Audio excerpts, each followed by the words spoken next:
Hi everyone, my name is Abhinava Singh, and welcome to Daily Data Structures. Today's topic will be about algorithm analysis. We'll be discussing primitive operations, I'll introduce arrays, and then we'll work through many examples and discuss how to determine runtime by just looking at code. A couple of the examples we'll be working through is simple looping, when the loops start to deceive you, and recursive examples, and then we'll look at multiple expressions. So it must seem to you by now that everything is way too theoretical and up in the air in terms of big O notation, big omega, big theta. What does this all really mean? Well, today I'm going to ground you with the code-based examples, and we'll start to analyze the runtime of each one. And then you'll start to gain the intuition of why exactly I've been talking about the importance of big O, big theta, and big omega notation. So before I do all of that, let me first tie together the incongruities between n and seconds, because I find a lot of people struggle with that idea. In the past, we've discussed runtime in terms of seconds. However, that seconds unit can be due to a variety of factors, of which primarily include the hardware that you're running it on. However, sometimes we want to design code that runs as efficiently as possible, whether it be run on the latest MacBook Pro or an old-fashioned Macintosh. To do so, we want to minimize the number of simple operations as possible, and this brings us to primitive operations. A single operation in constant time, or to put it a different way, one operation which takes some amount of time, is a primitive operation. When we talk about the runtime of algorithms, we are discussing the number of primitive operations a certain algorithm takes, because you can get the same output. However, some algorithms can do more primitive algorithms to get to, primitive operations to get to the same answer. So we want to minimize those operations. This is really the only stable way of objectively comparing the efficiency of various algorithms in solving complex problems. So let's get to our first and our simplest example. Recall in the first video when we discussed the situation where you're managing inventories. You execute one operation which reads the items to the disk, and then you process each item in the inventory. So let's analyze the runtime of this algorithm. The pseudocode is as follows. We call the analyze method, and that calls the read item method where it reads from disk, and then it iterates through every single item of the inventory and processes it. So as a result, we end up having to execute 1 plus a operations. 1 plus a is also in theta of a, of inventory items. So as a result, the runtime is in theta of a. Now, before we move on to the next examples, I want to quickly introduce our first and simplest data structure. That is the array. The array can be thought of as a list of objects. This easiest array, which I'm sure you've all seen, is a row vector, such as a list of numbers 1, 2, 3, 4, 5, 6, 7, so on and so forth, which is also called an array of integers. Arrays in some languages like Java and C index from 0, but whereas arrays in languages like MATLAB index from 1. When I say index, I mean you're finding the ith value at a certain point of the array. So a value at index 0 for the array 1, 2, 3, 4, 5 is 1. The value for index 1 is 2. So on and so forth. That's how the logic works.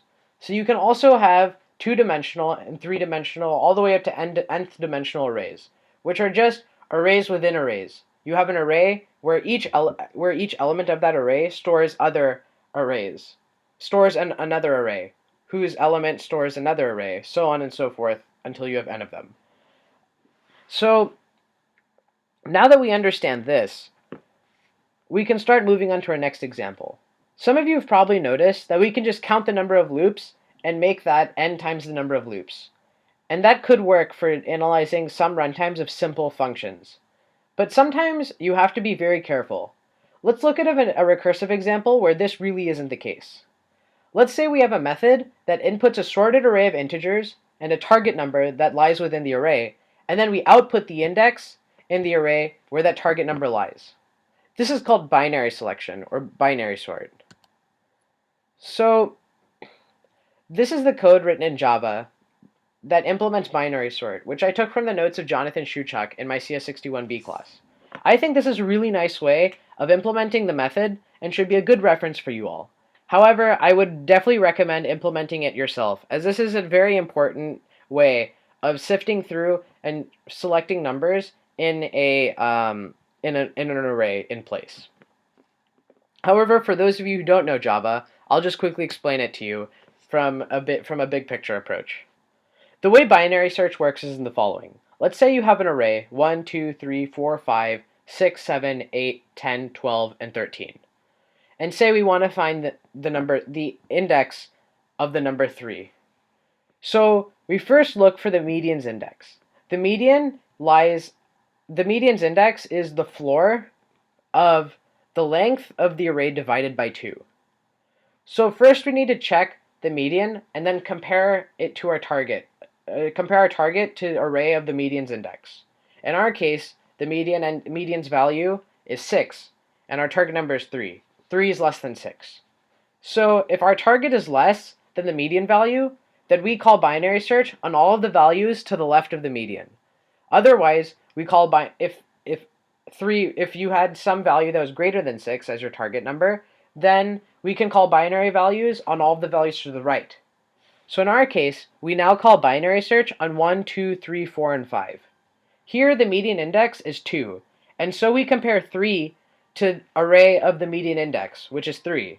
Notice, however, that 3 is equal to 3, so we just return the median's index, and we are done. So what is the runtime of this algorithm? Unlike the last method, there really is no one-size-fits-all solution. We have to analyze the worst-case scenario and the best-case scenario to make informative decisions about the runtime of the algorithm. So let's look at the worst case. The worst-case scenario would be a world where the method has to call itself on as many subsets as possible, which only occurs when the target is at the leftmost or rightmost side of the array. Also notice that we have the array's length and call the method again on the subset while doing a bunch of constant time operations, which we can disregard. They're just constants that lie at the front of everything. So the runtime is really dependent on not the number of primitive operations, but on the number of times we call binary search on subsets. In this case, we can call it at most log n times. And when I say log, I mean base 2. Most computer scientists really rely on base 2 since we do a lot of bitwise operations and stuff. So log base 2 of n is what's most normal for computer scientists, whereas in biology, whereas in some places like biology and some parts of mathematics, you use base 10, which I'm sure some of you are used to using. So as a result, the worst case runtime is in big O of log n time. The best case scenario is even easier. The best case would be in a world where we call binary search on the least amount of subsets, or 1 time. This happens when the median is the pivot, or when the median is the value of the median index is the target number. So you would just return the median index. And that would take constant time, or big O of 1 time. Or theta of 1 time. It really doesn't matter. Either way, it works. So finally, let's discuss multiple expression-based algorithms.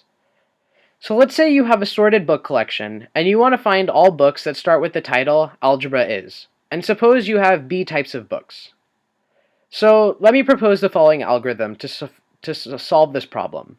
We do binary search to find one such book, and then we search in both directions by walking through the library, starting from that index, until we find all of the books that match the description that we want. Ergo, things that start with Algebra Is. So what is the runtime of this method? So we found out in the last example that it takes at most log n steps to find one such book. So then walking in both directions to find the other book takes constant time. One if statement and just adding to an array, right? Just to check to see if it satisfies the condition. If so, we add to array. Otherwise, we move on. Otherwise, we stop and then just check in the other direction. So as a result, we can say that it runs in theta of log n, the time it takes to find the book, plus k time, the time it takes to find k books in either direction. So to most people, you probably think, oh, the k is just negligible because it's smaller than n, so we can just throw it away, and the real runtime is in theta of log n time. That is incorrect, and that is naive, because we don't know what k is, and k has the potential to be just as big as n. So if that's the case, k could be a huge contribution to the runtime because it could take a lot of long because k is definitely a log of something is a subset of the values that exist in just something. So we don't know what k is, and it could be as big as n. So we cannot just neglect k.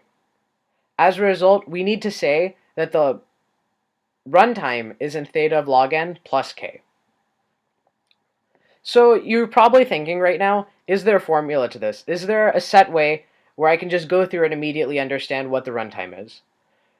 To be honest, there is no real formula to algorithm analysis. You just really have to do as many questions as possible and really develop the intuition. I've done 3 pretty core examples that are tested in a lot of midterms and finals. And I think that if you understand this, then you should be, and apply this logic similarly to other situations, then you should be fine and then you should have a solid grasp of understanding algorithm analysis. So I hope that helps, and this is an extremely important concept as we move forward in our discussion of data structures, which I'll be starting in the next topic.